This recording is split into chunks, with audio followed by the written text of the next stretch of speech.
Assalamualaikum warahmatullahi wabarakatuh. Selamat pagi semuanya. Waalaikumsalam warahmatullahi wabarakatuh. Selamat pagi Pak. Alhamdulillah kita sudah masuk perkuliahan minggu ke-13. Artinya kita tinggal 2 kali pertemuan ya. Dan untuk pertemuan kita kali ini kita akan membahas kelanjutan dari transient response. Jadi kalau yang minggu lalu kita sudah membahas tentang contoh transient response untuk komponen RL dan RC, maka hari ini saya akan mencoba menjelaskan untuk komponen RLC. Dan yang perlu Anda perhatikan di sini bahwa untuk komponen RL maupun RC itu akan membentuk sistem orde 1, artinya hanya S saja. Tetapi kalau sistem RLC atau rangkaian RLC itu akan membentuk sistem orde 2, di mana nanti pangkatnya itu adalah S kuadrat. Jadi nanti orde 1 itu S pangkat 1, orde 2 itu adalah S pangkat 2. Dan nanti ada perbedaan dengan orde 1. Jadi ada perbedaan. Dan ini katakanlah agak rumit sedikit gitu kan ya, dibandingkan dengan orde 1. Jadi saya akan share materi kepada Anda.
Ini adalah materi kita ya, jadi tentang transient response yang kedua. Jadi contoh transient response yang kedua, di mana kita akan fokus ke rangkaian RLC. Jadi kita akan fokus ke rangkaian RLC.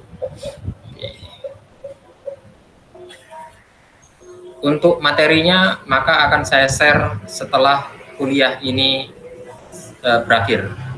Jadi kemungkinan nanti jam 10 saya ada acara seminar menjadi penguji.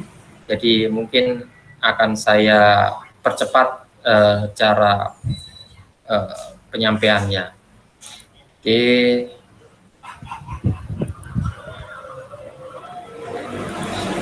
Oke, ini adalah transient response untuk rangkaian RLC. Jadi nanti ada 3 kondisi kalau kita melakukan analisa transient response rangkaian RLC. Yang pertama itu adalah overdamp, yang kedua adalah critically damp, kemudian yang ketiga itu adalah underdamp. Maksud dari istilah-istilah ini, kalau overdamp dilihat dari namanya ya, jadi overdamp berarti dia peredamannya lebih. Jadi peredaman lebih artinya sistem itu akan diredam sedemikian rupa sehingga dia tidak akan terjadi osilasi.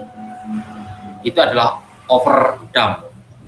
Kemudian kalau critically damp itu adalah kondisi di mana itu adalah batas sebelum terjadinya osilasi. Itu adalah critically damp. Kemudian yang ketiga itu adalah underdamp. Jadi kalau underdamp di sini berarti sistem itu diredam sedikit sekali atau kurang. Akibat kurangnya peredaman, maka mengakibatkan sistem akan berosilasi. Jadi saya ulangi kembali, jadi nanti ada overdamp, critically damp, dan under damp. Yang membedakan dari 3 kondisi tadi itu adalah pada pencarian akar-akar persamaan kuadratnya. Jadi karena ini adalah sistem order 2, nanti ada S kuadrat, persamaan kuadrat, nanti dalam penyelesaiannya kita harus mencari akar-akarnya terlebih dahulu. Dan kalau kita menggunakan rumus ABC, jadi untuk mencari akar-akar penyelesaian persamaan kuadrat, nanti ada 3 kemungkinan. Jadi akar-akarnya itu adalah berbeda atau real yang berbeda, bilangan real dan berbeda. Kemudian akar-akarnya adalah kembar, dan yang terakhir akar-akarnya adalah bilangan kompleks atau imajiner. Untuk akar-akar yang berbeda dan real akan menghasilkan kondisi overdamp. Untuk akar kembar menghasilkan critically damp.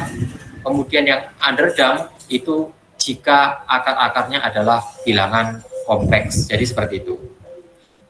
Oke, kita mulai di sini ya. Jadi misalnya untuk rangkaian RLC seperti ini. Kita susun secara seri. Kemudian nilai komponennya masing-masing 10 ohm, 2 Henry, dan 0,2 farad. Yang ditanyakan itu adalah arus yang mengalir ke sini dan tegangan pada kapasitor. Oke. Untuk menyelesaikan persoalan ini, jadi kita nanti akan menggunakan hukum Kirchhoff tegangan. Jadi kalau kita perhatikan di sini, ini adalah hukum Kirchhoff tegangan. Jadi kalau soal ini artinya bahwa pada saat T sama dengan 0, switch di sini akan ditutup. Kalau dia ditutup, maka yang terjadi itu adalah ada aliran arus di sini. Berarti E di sini ada. Jadi E di sini sebagai sumber itu adalah penjumlahan dari tegangan pada masing-masing komponen. Jadi ini adalah penyelesaian dengan hukum Kirchhoff tegangan. Tegangan pada R itu adalah RI, tegangan pada L itu adalah L dI per dt, kemudian tegangan pada C itu adalah 1/C integral I. Kemudian ini kita masukkan nilai-nilainya. Dan di sini, karena yang ditanyakan adalah arus dalam kawasan waktu IT, sementara di sini ada IT, tetapi di sini ada diferensial, kemudian di sini ada integral, maka kita tidak bisa menyelesaikan secara langsung dalam kawasan waktu. Jadi kita harus menggunakan Laplace untuk merubah ke kawasan frekuensi. Jadi ini adalah perubahan setelah di kawasan frekuensi. Kita perhatikan, Anda perhatikan pada tabel Laplace-nya.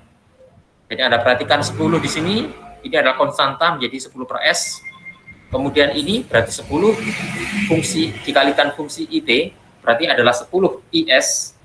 Kemudian ini DI per DT, nah kita rubah di sini, dengan catatan bahwa arus awal atau arus pada kondisi awal pada saat T belum ditutup adalah 0, sehingga langsung kita tuliskan SIS. Kemudian ini adalah Laplace untuk integral. Jadi kalau integral I hasilnya itu adalah I per S. Jadi seperti ini ya. Nah, kalau seperti ini kan sudah bisa kita selesaikan untuk mencari IS-nya. Oke. Jadi kita cari IS-nya sedemikian rupa sampai kita menghasilkan ini. Nah, kuncinya di sini. Ini adalah order 2 karena di sini adalah pangkat 2. Oke. Kemudian karena ini adalah persamaan kuadrat, maka harus kita cari akar-akar penyelesaiannya. Jadi di sini kita cari akar penyelesaiannya seperti ini. Permisi, Pak. Ya. Itu yang dia Pak, yang Bapak centang yang nomor 2 itu, yang 5 per S I dalam kurung T, Pak. Itu memang T, Pak? Itu ya. Atau berubah jadi S? Ya. Maaf itu ya. Oh iya, Pak. S. Oke. Baik, Pak. Terima kasih, Pak. Oke. Jadi ini harus kita kuadratkan ya di sini ya. Kita cari akar-akarnya. Jadi kalau kita menggunakan persamaan ABC, hasilnya seperti ini. Atau kalau Anda gunakan kalkulator yang bisa mencari akar-akar persamaan kuadrat, boleh ya. Jadi Anda boleh menggunakan bantuan alat-alat hitung ya. Jadi hasilnya seperti ini. Nah, kemudian di sini kita gunakan bentuk yang ada di dalam tabel. Jadi bentuk ini dan bentuk ini adalah bentuk yang di dalam tabel, sehingga mudah kita merubah ke kawasan waktu. Sehingga kita tinggal mencari berapa A dan B-nya. Jadi ini adalah cara untuk mencari konstanta A dan B-nya. Begitu nilai A dan B-nya ketemu, nah, ini ketemu nilai A, ketemu nilai B, kita masukkan di sini. Oke, kita masukkan. Kemudian kita inverse Laplace-kan, hasilnya ini. Ini adalah arus. Ini adalah arus. Kita perhatikan ada dua fungsi eksponensial. Oke. Jadi ini adalah arus. Kemudian untuk mencari tegangannya, karena tegangan di C, berarti kita menggunakan IC integral I. Artinya fungsi ini harus kita integralkan. Kalau fungsi ini kita masukkan ke dalam integral, maka nantinya ini adalah ada C-nya. Konstanta ya, konstanta. Jadi Anda harus mengingat integral eksponensial. Jadi bagaimana bisa terjadi seperti ini? Ini adalah integral eksponensial. Oke. Selanjutnya, setelah kita cari semuanya, kita mencari nilai konstanta C-nya. Jadi kita cari konstanta C-nya. Mencarinya itu adalah pada saat T sama dengan 0. Jadi ini T sama dengan 0, T sama dengan 0, berarti ini hasilnya adalah 1, 1 berarti ini ya.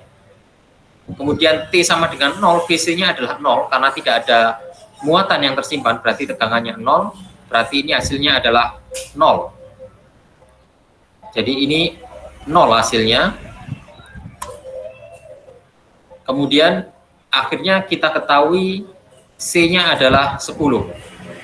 Dan tinggal begitu C-nya ketemu 10, kita tinggal masukkan ke persamaan ini. Sehingga ketemu ya, tegangan pada C-nya ini. Kemudian kita gambar grafiknya. Saya menggunakan pemrograman untuk melihat grafiknya. Jadi Anda mungkin boleh menggunakan pemrograman atau Anda boleh menggunakan Excel gitu kan ya. Nanti hasilnya akan sama. Jadi kalau kita gunakan pemrograman, hasilnya mungkin lebih cepat. Jadi ini adalah untuk arusnya. Kemudian ini adalah untuk tegangan pada C. Kita perhatikan tidak ada osilasi. Jadi tidak ada osilasi. Jadi ini adalah untuk overdamp. Bagaimana dengan critically damp? Untuk critically damp,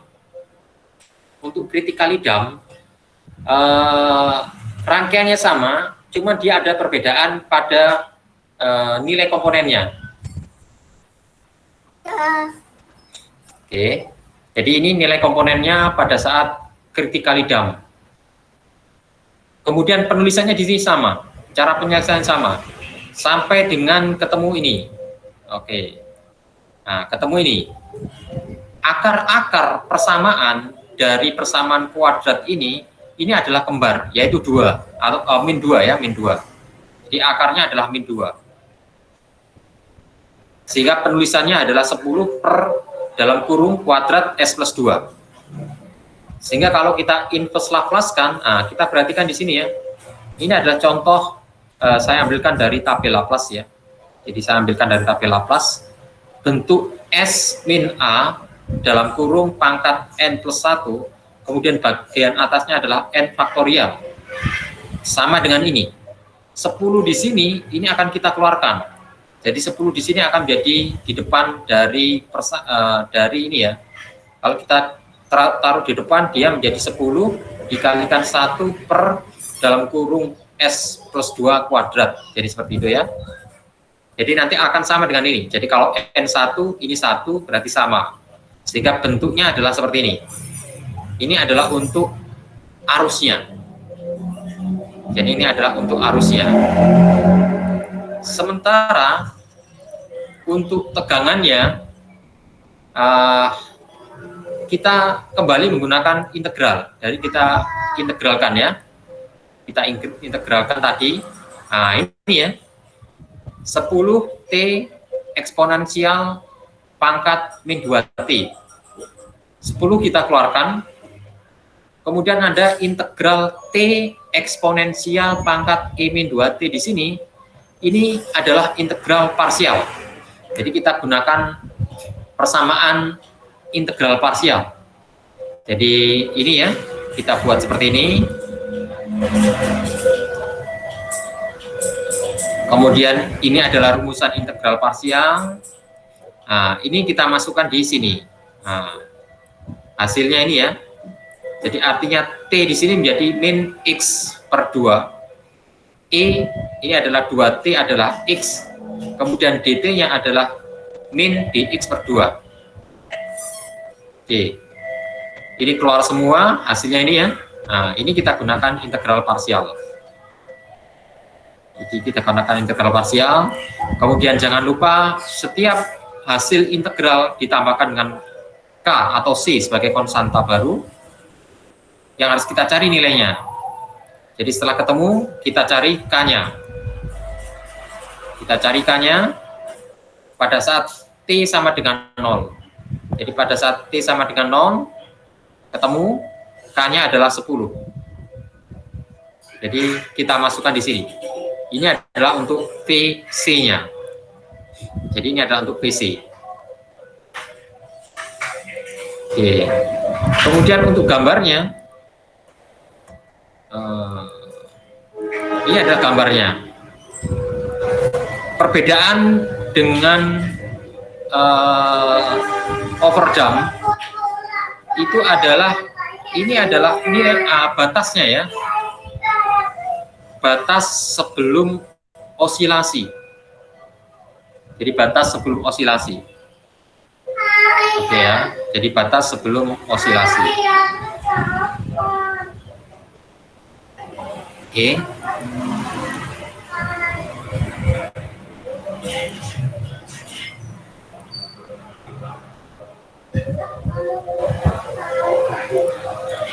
Kemudian ini yang underdamp. Jadi kalau underdamp juga sama. Jadi underdamp sama. Kemudian terakhirnya di sini ya, yang membedakan ya. Nah ini ya, ini yang membedakan. Persamaan kuadrat S kuadrat plus S plus 4. Ini kalau kita cari akar-akar penyelesaiannya, itu akan menghasilkan bilangan kompleks. Jadi akan menghasilkan bilangan kompleks. Sehingga harus kita rubah dengan cara seperti ini. Jadi kita rubah berarti di sini adalah S plus 0,5 dalam kurung di sini kuadrat. Kemudian ini adalah plus 4, tapi ini dikurangi dengan minus 0,25. Minus 0,25 di sini adalah karena ini ya. Jadi kalau ini kuadrat berarti S kuadrat plus S plus 0,5. 0,5 di sini harus hilang karena harus sama dengan ini. Jadi ini dikurangi dengan 0,25. Kemudian penulisannya, nah kita perhatikan penulisannya. Ini harus kita buat dalam kuadrat. Jadi kita sesuaikan dengan tabelnya. Ini adalah tabel Laplace yang ada. Oke, sehingga 3,75 itu harus kita buat kuadrat, berarti dia dikasih akar. Kemudian ini B, berarti di atas di sini harus sama. Akar 3,75 sama dengan ini ya. Kemudian ini harus dikompensasi di bawah di sini. Sehingga ini dengan ini bisa hilang ya. Sehingga dia tidak akan merubah soal. Setelah ini barulah kita inverse Laplace-kan. Hasilnya itu adalah ini konstanta berarti ditaruh di depan. Kemudian ini adalah E min AT berarti A-nya di sini berarti ini ya. Ini minus positif berarti di sini positif berarti ini adalah negatif. Min 0,5 T sinus akar 3,75 T. Ini adalah untuk hasilnya, untuk arusnya. Untuk arusnya. Oke. Kemudian untuk mencari tegangannya, tegangannya mungkin agak rumit di sini ya. Jadi karena integral dari yang tadi. Jadi ini kalau konstanta saya keluarkan, konstantanya saya keluarkan, berarti hasilnya adalah ini. Yang saya kasih tanda kuning di sini. Oke.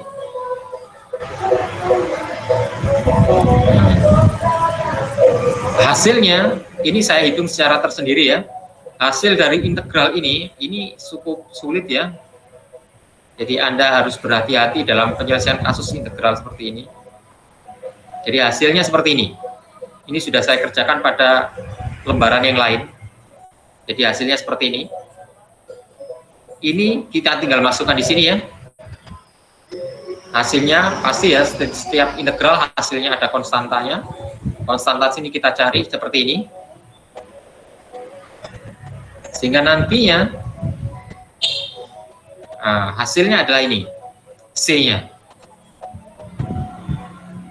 Dan kalau kita gambarkan, jadi kalau kita gambarkan, kelihatan sekali bahwa untuk underdamped itu terjadi osilasi seperti ini. Ini adalah osilasi. Ini adalah kondisi underdamped. Peredamannya kurang. Sehingga dia terjadi osilasi. Arus juga terjadi osilasi. Nah, seperti ini ya. Oke. Oke. Ini adalah perhitungan tadi ya. Jadi perhitungan integral yang ini ya. Integral yang ada sin cos-nya tadi ya. Jadi ada fungsi sinus cosinus ya. Jadi harus kita buat seperti ini. Memang agak rumit di sini, tetapi saya harapkan Anda bisa memahami ya. Jadi ini sudah saya tuliskan step by step-nya, cara melakukan integral parsialnya. Jadi saya harapkan dengan penulisan saya di sini Anda bisa lebih paham. Jadi supaya Anda lebih paham. Sampai ketemu ini hasilnya ya. Nah, ini hasilnya ya. Ini hasilnya.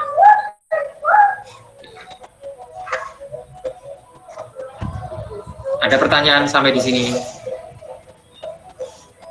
Jadi ini akan saya percepat tadi ya.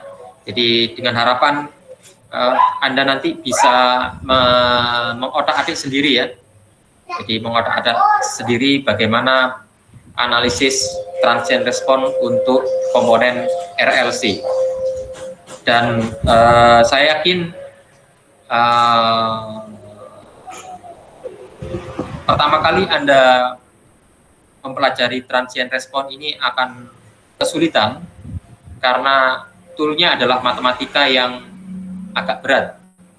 Jadi kita belajar tentang Laplace, kemudian kita belajar tentang aljabar, penyelesaian persamaan aljabar tadi, kemudian kita belajar tentang integral dan diferensial. Dan kita baru tahu sekarang bahwa integral dan diferensial itu nanti dipakai di analisa rangkaian listrik. Kalau dulu kita di SMA kita hanya mempelajari cara penyelesaian integral diferensial. Kita tidak mengetahui dipakai di mana integral diferensial itu. Sekarang kita tahu bahwa integral diferensial itu dipakai di mata kuliah rangkaian listrik. Sehingga Anda harus kembali mengingat-ingat bagaimana menyelesaikan integral diferensial itu ya.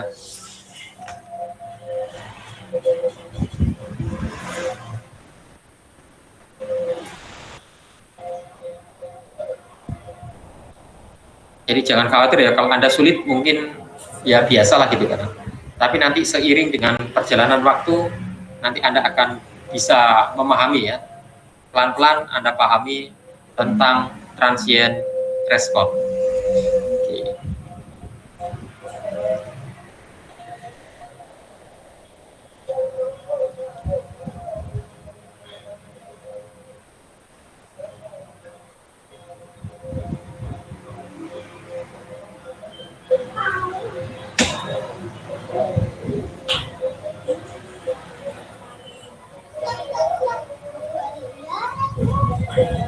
Kemudian sekedar informasi bagi Anda ya.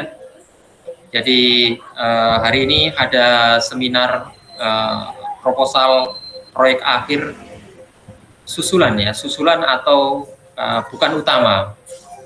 Susulan atau dikatakan bukan utama di sini adalah untuk mahasiswa-mahasiswa yang belum atau yang tertinggal mengikuti ujian utama atau seminar utama dengan berbagai alasan. Jadi mahasiswa-mahasiswa dengan berbagai alasan yang tidak bisa ikut seminar utama, maka dia akan ikut seminar susulan yang pelaksanaannya itu adalah pada awal semester mendatang. Jadi seperti itu ya nanti prosedurnya ya. Jadi kalau katakanlah Anda hari ini seminar untuk utama, kemudian Anda gagal atau suatu sebab Anda tidak bisa maju, maka nanti Anda akan dijadwalkan pada semester depan. Jadi tidak bisa katakanlah seminggu kemudian Anda ikut susulan, tidak bisa ya. Jadi itu yang harus Anda perhatikan, karena sudah terjadwal ya. Jadi kalau sudah terjadwal seperti ini, berarti ini harus selesai. Kalau tidak selesai, maka Anda akan dijadwalkan semester depannya lagi. Jadi itu yang harus Anda ingat nanti ya. Jadi bagi Anda, kita tidak tahu apakah kita mengalami kendala pada saat maju seminar proposal tugas akhir atau tugas akhir ya. Sehingga kalau ada seperti itu, maka prosedurnya itu adalah Anda mengulang ya, dijadwal ulang tetapi pada semester depan. Permisi Pak. Atau ya silakan. Saya Ahmad Nasib izin bertanya Pak ya. Ya mungkin ini masih jauh Pak dari saya. Saya masih semester awal. Nah,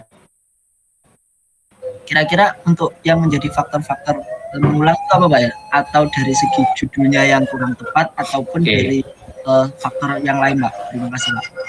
Bagi gambaran saja Pak. Ada dari pengalaman selama ini yang menyebabkan mahasiswa mengulang itu, yang pertama yang paling banyak itu adalah dia tidak hadir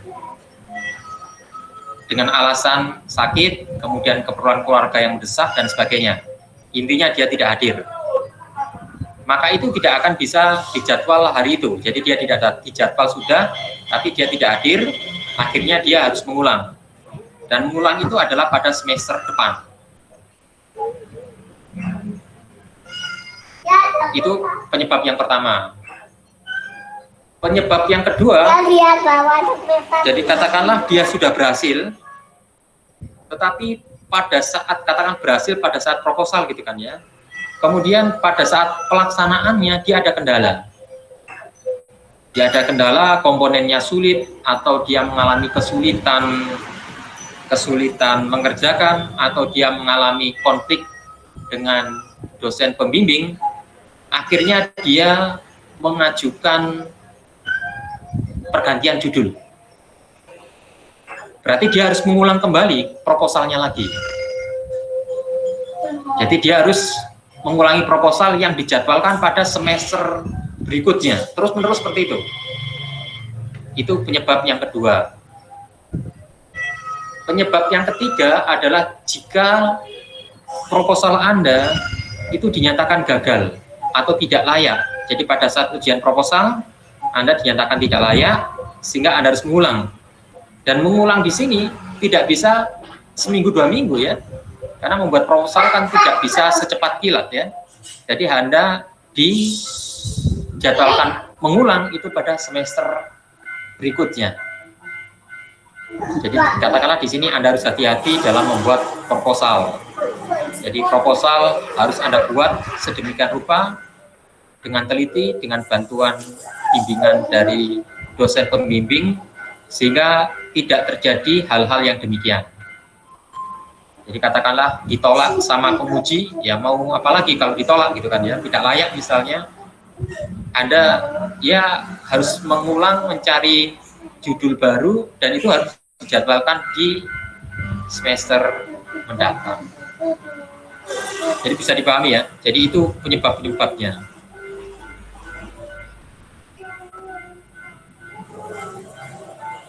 Dan secara jumlah ya, jadi memang ya katakanlah tidak 1-2 orang di sini ya. Jadi katakanlah masih ada 5 orang, masih ada. Jadi katakanlah satu kelas itu pasti ada yang tidak berhasil karena berbagai alasan tadi. Sehingga kalau dikumpulkan jadi 1, itu bisa menjadi ya 5 orang, dan rata-rata seperti itu. Tunggu sebentar ya.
Ini dulu aja Mama aja dulu ya. Jangan di situ mainnya.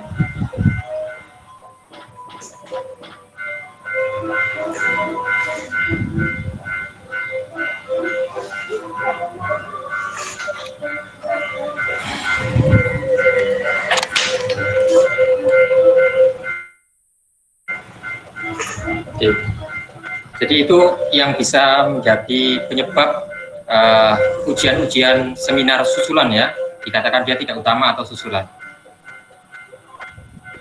Oleh karena itu biasanya yang harus diperhatikan mahasiswa itu adalah pengambilan topik ya. Jadi jangan sampai topik itu dinyatakan tidak layak pada saat ujian, atau dinyatakan layak tetapi pada saat pelaksanaannya terjadi kendala. Jadi terjadi kendala sehingga Anda harus mencari atau merubah topik. Kalau Anda merubah topik berarti Anda harus mengulangi proses dari awal. Jadi seperti itu. Jadi jadwalnya kan memang sudah pasti ya. Jadi pasti itu seminar itu adalah pada tiap semester. Jadi sehingga kalau ada jadwal seminar ulang atau susulan itu biasanya adalah pada semester depan.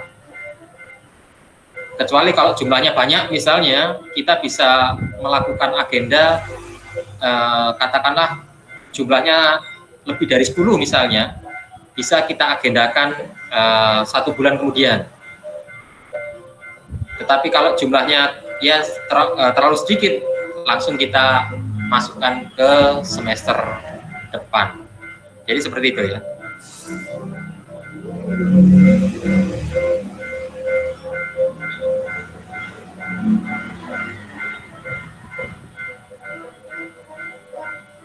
Kemudian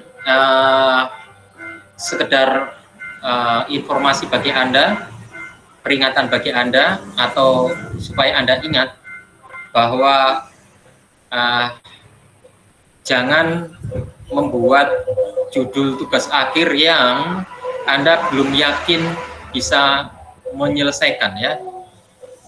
Jadi katakanlah ada mahasiswa datang ke penguji, ke pembimbing, calon pembimbing, menawarkan judul tugas akhir, dosennya sudah mengatakan ini agak sulit direalisasikan, Anda harus melakukan perubahan judul, tetapi mahasiswa yang bersangkutan menyatakan saya siap untuk mengerjakan atau sanggup untuk mengerjakan. Akhirnya sampai saat ini mahasiswa tersebut mengalami kendala. Kendalanya pada komponen. Jadi dia sudah menyerah, tetapi karena batasannya itu, kuliah itu ada batasannya ya. Jadi katakanlah untuk D4 4 tahun, nanti ada batasannya 2 ya. Jadi nanti Anda adalah 2 tahun berarti 6 tahun ya. Itu maksimal Anda boleh kuliah di Politeknik.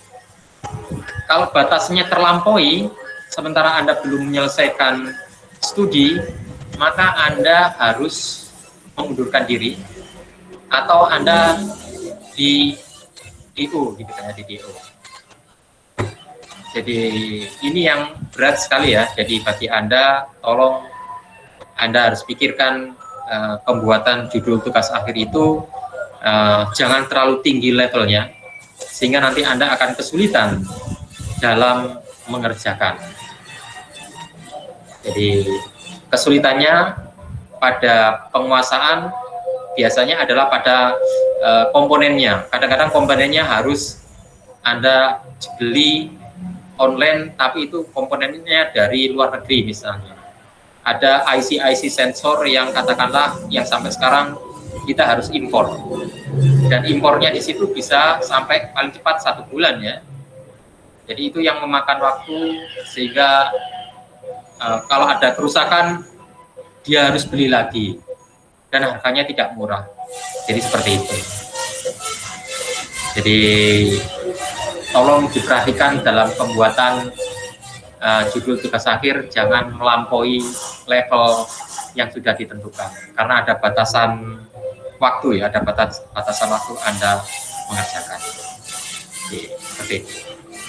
Ya, ada pertanyaan sampai di sini? Akan kita lanjutkan untuk materi kita selanjutnya ya.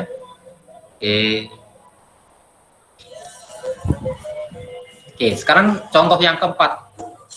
Ini contoh keempat di sini adalah perubahan dari on ke off seperti ini. Jadi katakanlah rangkaiannya seperti ini. Jadi pada saat awalnya dia terhubung dengan sumber, kemudian pada saat T sama dengan 0, switch di sini seperti ini. Nah, dirubah seperti ini. Sehingga yang tadi arusnya seperti ini, ya kan ya? Berarti C di sini pengisian muatan.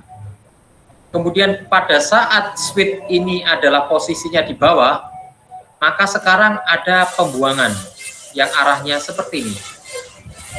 Nah, untuk kasus ini penyelesaiannya adalah kuncinya di sini 0. Karena pada saat T sama dengan 0 dia sudah tidak terhubung dengan sumber. Oke. Kemudian untuk kasus C di sini ada penyimpanan muatan. Kalau dia penyimpanan muatan berarti kita menggunakan persamaan I sama dengan turunan dari muatan, fungsi muatan. Jadi I sama dengan dQ per dt. Oke. Kemudian muatan yang tersimpan pada saat awal ya, pada saat awal atau ini sudah dikatakan kondisi steady state nantinya, tegangannya akan sama dengan E ya, tapi muatannya adalah C dikalikan E. Muatan dikalikan dengan sumbernya atau tegangan pada kapasitornya. Berarti di sini adalah 0,25 dikalikan 1. 1 ini adalah E-nya.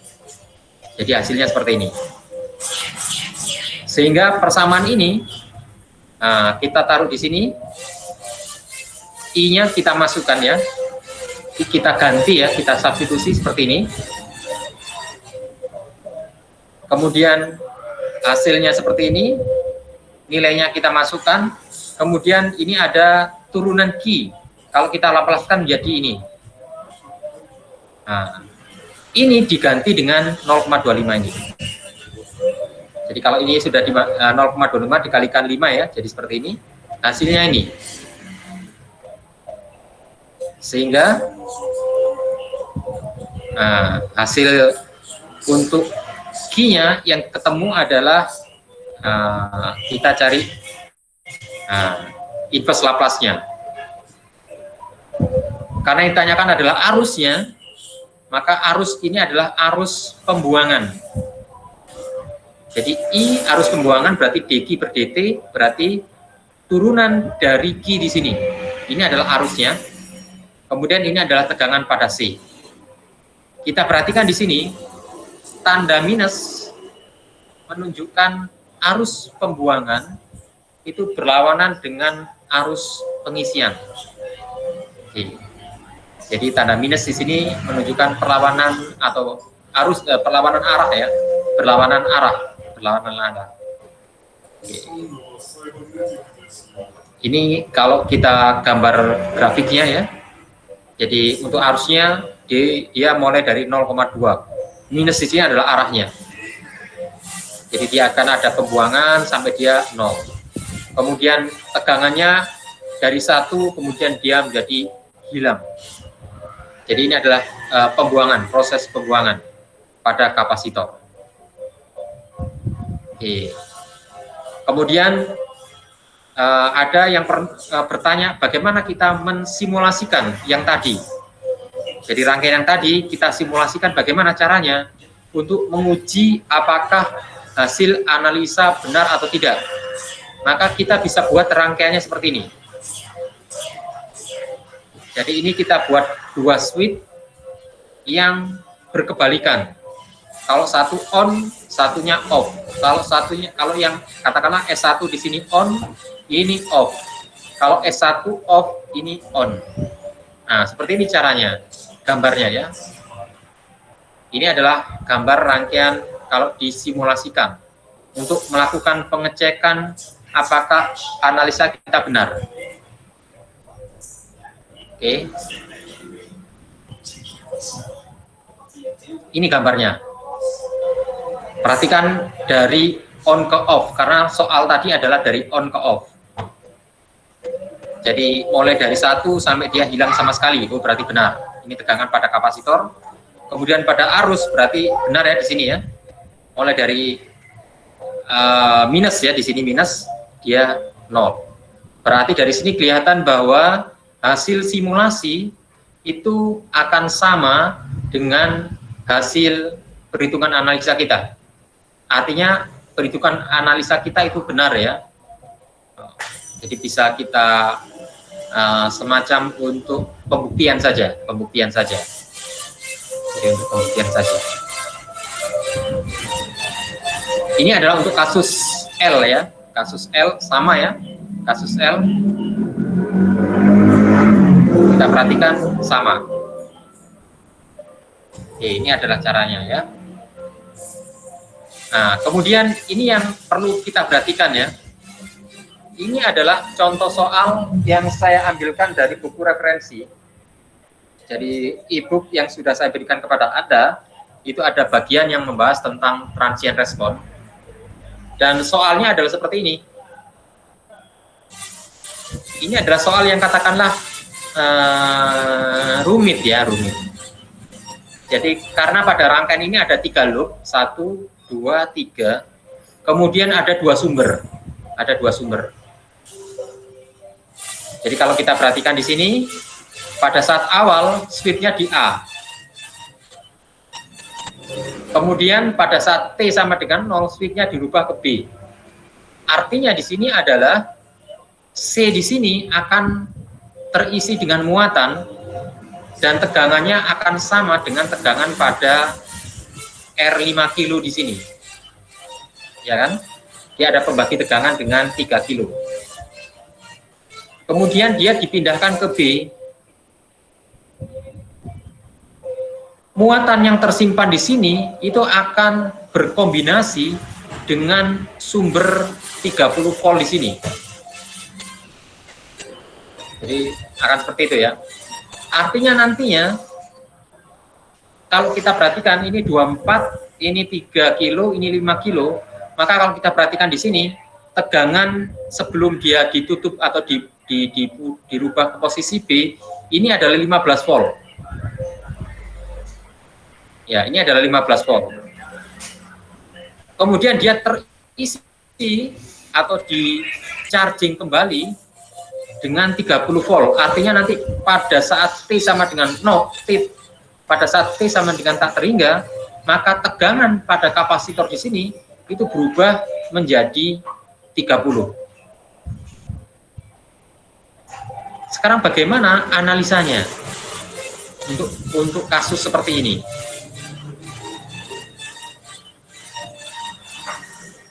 Oke, kita perhatikan di sini ya. Jadi pada saat T sama dengan 0 atau posisi switch-nya di A, tegangannya 15 volt. Kemudian pada saat T sama dengan 0, berarti sudah posisi B.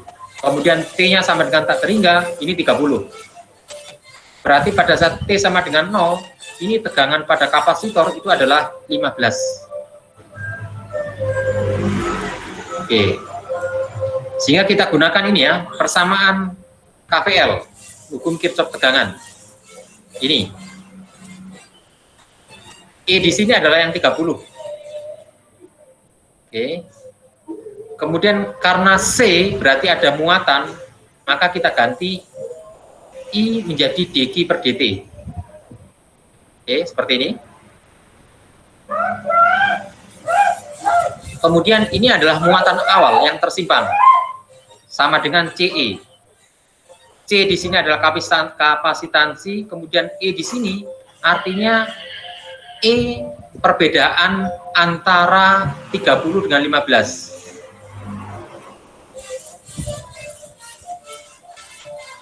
Jadi katakanlah C di sini adalah kondisi awal pada saat T itu atau switch sebelum dirubah ke B ya. Jadi nilainya seperti ini. Kemudian kita masukkan di sini semuanya.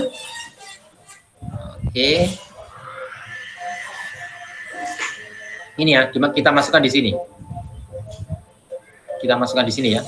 Nilai ini kita masukkan di sini. Oke. Nah, kemudian ini kita cari biasa ya, sampai ketemu Q-nya. Nah, kemudian kita cari supaya bentuknya sama dengan tabel Laplace. Kita buat seperti ini, kita cari konstanta A dengan B-nya. Kita dapatkan nilai A dan B-nya ini. Kita masukkan di sini, hasilnya ini ya. Ini untuk Q-nya, untuk muatannya. Kemudian ini adalah mencari C-nya. Jadi C itu adalah 1/C integral I atau 1/C dikalikan Q. Berarti dikalikan dengan 1/C tadi ya. Hasilnya adalah ini. Kalau kita perhatikan, nah, grafiknya, kita perhatikan grafiknya di sini. Mulainya 15, jadi tegangan pada C mulainya 15, terakhirnya 30. Benar ya? Ini adalah transiennya. Ini adalah transiennya. Oke. Ini adalah simulasinya. Jadi rangkaian yang tadi itu kita buat simulasinya seperti ini. Dengan 2 switch di sini yang bekerja bergantian. Jadi untuk membuktikan apakah benar analisa kita. Jadi apa benar analisa kita. Hasilnya seperti ini. Ini kalau switch di A tadi ya, 30, terakhirnya sampai dengan 15. Nah, kemudian di sini ke switch B, nah, kita lihatnya dari sini ya. Karena ditanyakan itu adalah pada saat perubahan dari A ke B. Berarti switch-nya terakhirnya di B. Hasilnya mau start dari 15 sampai dengan 30. Jadi seperti itu. Itu yang bisa saya sampaikan hari ini. Apakah ada pertanyaan? Karena sudah mendekati jam 10.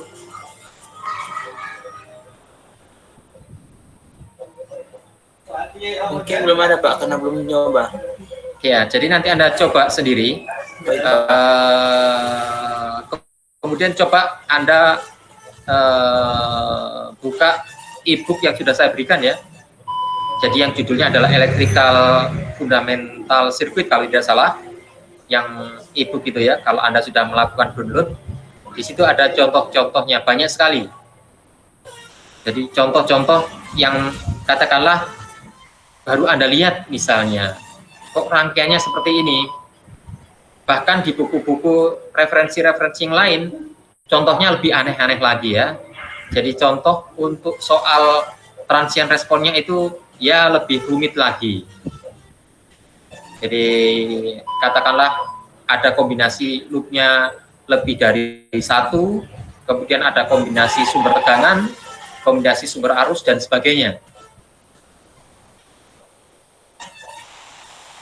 Jadi apa ya, agak sulit kalau kita dalami secara lebih serius lagi.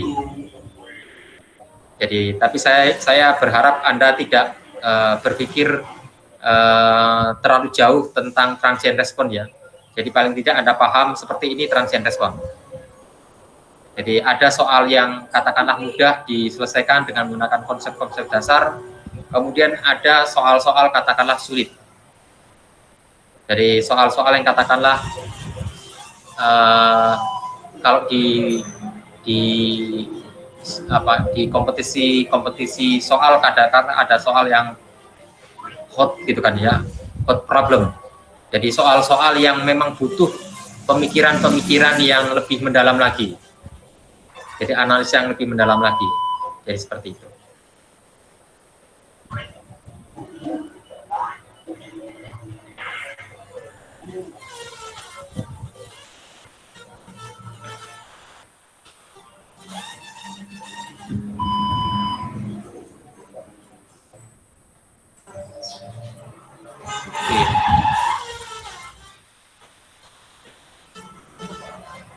Oke, ada pertanyaan sampai di sini?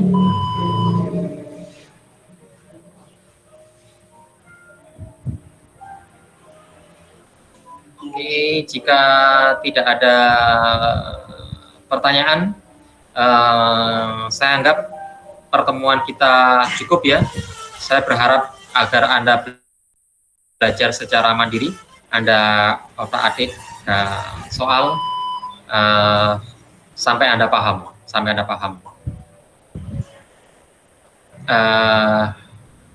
kemudian karena kita sudah minggu ke-13, berarti kita tinggal 2 pertemuan lagi.